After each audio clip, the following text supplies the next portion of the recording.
नमस्कार मित्रांनो, इयत्ता 12वी अर्थशास्त्र या विषयातील प्रकरण 6 निर्देशांक या प्रकरणामधील प्रश्न 7वा सविस्तर उत्तरे लिहा ह्या प्रश्नाची माहिती आज आपण अभ्यासणार आहोत.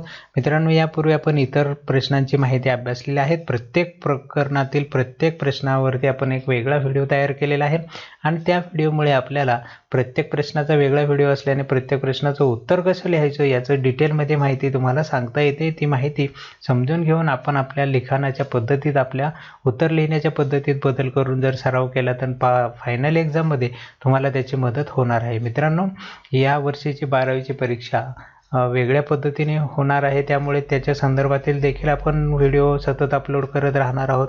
त्यासाठी बऱ्याच विद्यार्थ्यांनी अजूनही चॅनल सबस्क्राईब केलेलं नाही, फक्त व्हिडिओ पाहत असाल तर आपल्याला विनंती आहे की चॅनल सबस्क्राईब करा, जेणेकरून तुम्हाला त्याविषयीची माहिती वेळोवेळी मिळत राहील आणि कोणाला काही प्रश्न विचारायची गरज पडणार नाही. जे काही प्रश्न आहे ते तुम्ही कमेंटमध्ये विचारू शकता. त्या कमेंटच्या आधारे आपण तुम्हाला जे काही प्रश्न पडलेले आहेत त्याच्या संदर्भातील व्हिडिओ आपण तयार करून तुमच्या प्रश्नांचं सोल्युशन करू. त्याचबरोबर आपण व्हिडिओच्याद्वारे जी माहिती देतोय ती लिहून घेताना बऱ्याचशा विद्यार्थ्यांना प्रॉब्लेम होतात, तर त्यासाठी आपण NK ऑनलाईन क्लास नावानेच एक वेबसाईट पण तयार केलेली. त्या वेबसाईटवरती ही तयार केलेले व्हिडिओची जे काही लेखी स्वरूपातील माहिती आहे ती नोट्सच्या स्वरूपात असेल, उत्तरांच्या स्वरूपात असेल किंवा इतरही तुम्हाला जे काही व्याकरण वगैरे यांच्या संदर्भातल्या माहिती आहे त्या तुम्हाला त्या ठिकाणी पाहायला मिळणार आहेत. म्हणून दोन्ही घटक तुम्हाला जर व्यवस्थित वापरता आले तर नक्कीच तुम्हाला 12वीच्या परीक्षांमध्ये याचा उपयोग होणार आहे. चला तर मित्रांनो, फक्त 12वीच नाही पण FY SY TYला जेव्हा तुम्ही जाल तेव्हा देखील ह्या संदर्भातील चॅनल तुम्हाला सतत मदत करणार आहे. त्यामुळे चॅनल सबस्क्राईब करायला विसरू नका आणि नवनवीन शैक्षणिक घटकांची माहिती मिळवायला विसरू नका. चला तर मित्रांनो, मग सुरू करूयात आजचा आपला 7वा प्रश्न सविस्तर उत्तरे लिहा. यामध्ये पहिला प्रश्न दिलेला आहे, निर्देशांकाच्या रचनेच्या पायऱ्या स्पष्ट करा. म्हणजे एखादा निर्देशांक तुम्हाला तयार करायचा असेल तर तो तयार करताना त्याची रचना करताना कोणकोणत्या टप्प्यांनी जावं लागतं, कोणत्या पायऱ्यांनी आपल्याला तो निर्देशांक तयार करता येतो किंवा कोणते असे घटक आहे की जे क्रमाक्रमाने आपल्याला निर्देशांकात तयार करत जावे लागतात आणि मग आपल्याला निर्देशांक मिळतो किंवा तो निर्देशांक पूर्ण होतो. हा त्या पायऱ्यांचा, त्या रचनेचा आपल्याला आज अभ्यास करायचा आहे. म्हणजे एखादा निर्देशांक कसा तयार करायचा याचा एक टप्पाच, याचा एक क्रमच आपल्याला या ठिकाणी माहिती होणार आहे. पहा मित्रांनो, एका ठराविक कालावधीत एखाद्या चलातील बदल मोजण्यासाठी वापरले जाणारे संख्याशास्त्रीय साधन म्हणजे निर्देशांक असतो. ज्यामध्ये जो बदल झालेला आहे तो बदल आपल्याला मोजता येतो आणि हा संख्यात झालेला बदल मोजता येत असतो. तो निर्देशांकाच्या साहाय्याने आपण मोजतोय, म्हणून त्याला निर्देशांक असं म्हटले जाते.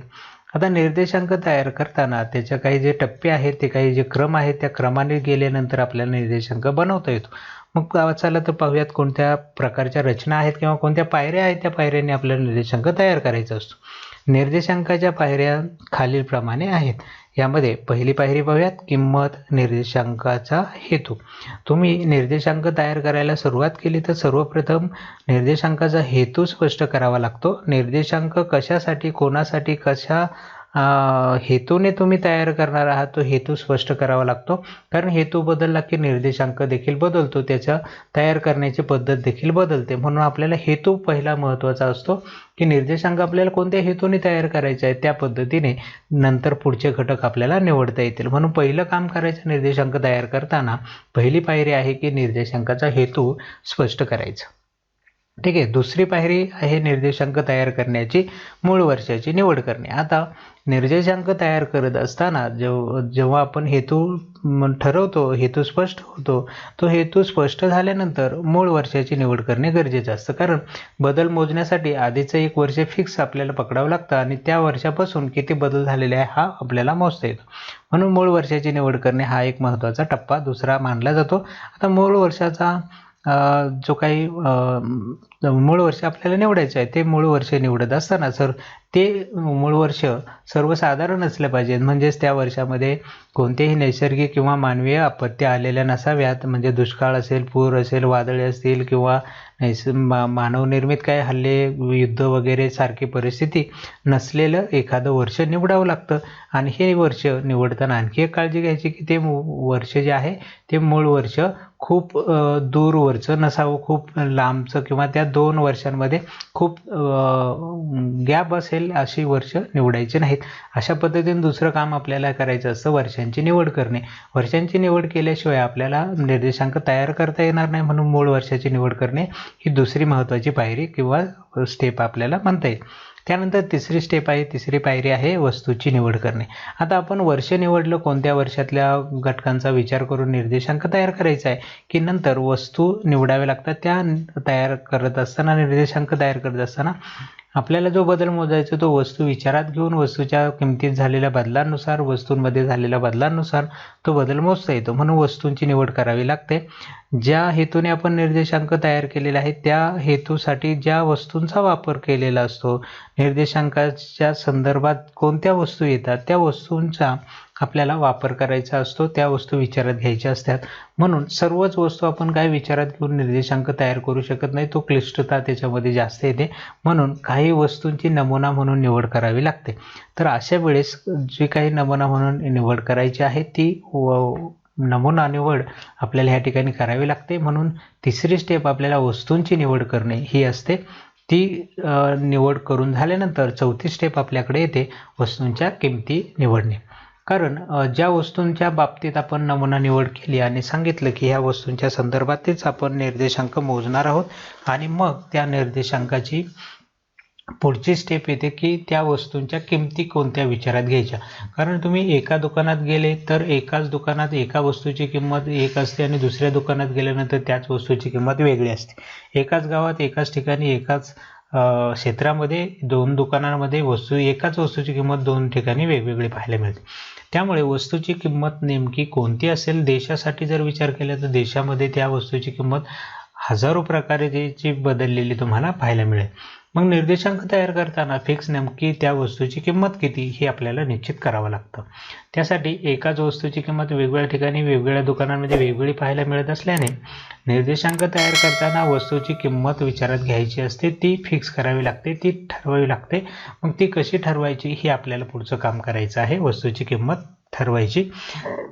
वस्तूची किंमत योग्य आपण निश्चित केल्यानंतर पुढची आपल्याला काम करावं लागतं किंवा पुढची पायरी येते योग्य सरासरीची निवड करणे. आता निर्देशांक जो तयार केला जातो तो निर्देशांक सरासरीच्या संदर्भात तयार केलेला असतो. निर्देशांक तयार करण्यासाठी सरासरीची निवड केली जात असते, कारण 2 वर्षातील तुलना करण्यासाठी सरासरी ही घटक खूप सोपं माध्यम आहे आणि त्याच्या आधारे आपल्याला सहज 2 घटकांमध्ये तुलना करता येते. त्यासाठी सरासरीची निवड करावी लागते. मग ही निवड आपण कशी करणार ती देखील आपल्याला एक महत्त्वाची गोष्ट या ठिकाणी विचारात घ्यावी लागते.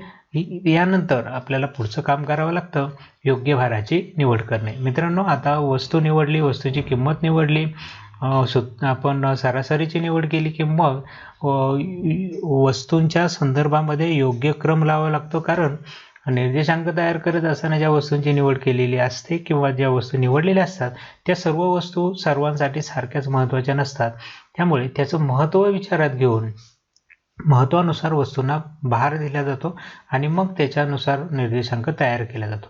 भारान्वित निर्देशांकाच्या बाबतीमध्ये तुम्हाला भारांची निवड करावी लागते, भार योग्य द्यावा लागतो, भार निवडावा लागतो. तर मग ही पुढची 6वी स्टेप त्या ठिकाणी आपल्याला पाहायला मिळते, भार तयार करणे, भार निश्चित करणे किंवा भाराची निवड करणे. भाराची निवड ही वस्तूच्या महत्त्वानुसार केली जात असते. भार देऊन झाल्यानंतर पुढचं काम आपल्याला करावं लागतं, 7वं योग्य सूत्रांची निवड करणे. म्हणजे आपण आता जवळपास 90% काम निर्देशांकाचं पूर्ण केलेलं आहे. आता आपल्याला फक्त शेवटचं काम राहिले, योग्य सूत्राची निवड करून सूत्रामध्ये किंमत टाकून त्याचं सोल्युशन काढायचं आणि जे उत्तर येईल ते आपला निर्देशांक बनेल. इथं योग्य सूत्राची निवड करायची आहे. तर योग्य सूत्राची निवड कशी करणार? निर्देशांक तयार करत असताना अनेक सूत्र वापरली जातात, परंतु त्यापैकी आपल्या निर्देशांकाचा हेतू काय आहे, आपल्या निर्देशांकाला जी आकडेवारी उपलब्ध झाली ती कशा पद्धतीची आहे याचा विचार करून अनेक सूत्रांपैकी एका सूत्राची आपल्याला निवड करावी लागते आणि मग आपण या सूत्राची निवड करून त्याच्यामध्ये किंमत टाकून त्याचं सोल्युशन काढतो आणि जे सोल्युशन येतं त्या आधारे आपण निर्देशांक सांगतो. अशा पद्धतीने मित्रांनो निर्देशांक तयार करत असताना 7 टप्पे ह्या ठिकाणी सांगितले जातात। ह्या 7 टप्प्यांचा विचार करून एक निर्देशांक तयार होतो। यामध्ये जे टप्पे सांगितले, जे क्रम सांगितले, त्या क्रमानेच तुम्हाला एक एक घटक पूर्ण करत जावा लागतो आणि मग शेवटी निर्देशांक तयार होतो। अशा पद्धतीने मित्रांनो हा दीर्घोत्तरी प्रश्न होता, सविस्तर उत्तरांचा प्रश्न होता। हा जास्त मार्कासाठी प्रश्न आहे कारण 6-7 मुद्दे आहेत आणि निर्देशांक म्हणजे काय, जर आपण त्या ठिकाणी विचार घेतलं तर 2 मार्क त्याला देऊन उरलेले मार्क या ठिकाणी निर्देशांकाच्या पायऱ्यांसाठी असू शकतात।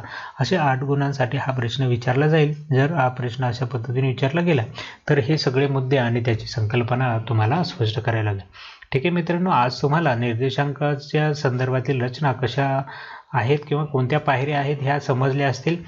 तर मग आजचा व्हिडिओ या ठिकाणी थांबूयात। भेटूया आपल्या पुढच्या नवीन व्हिडिओमध्ये। अशाच पद्धतीने इतर राहिलेल्या प्रश्नांची माहिती घेऊन, तोपर्यंत नमस्कार।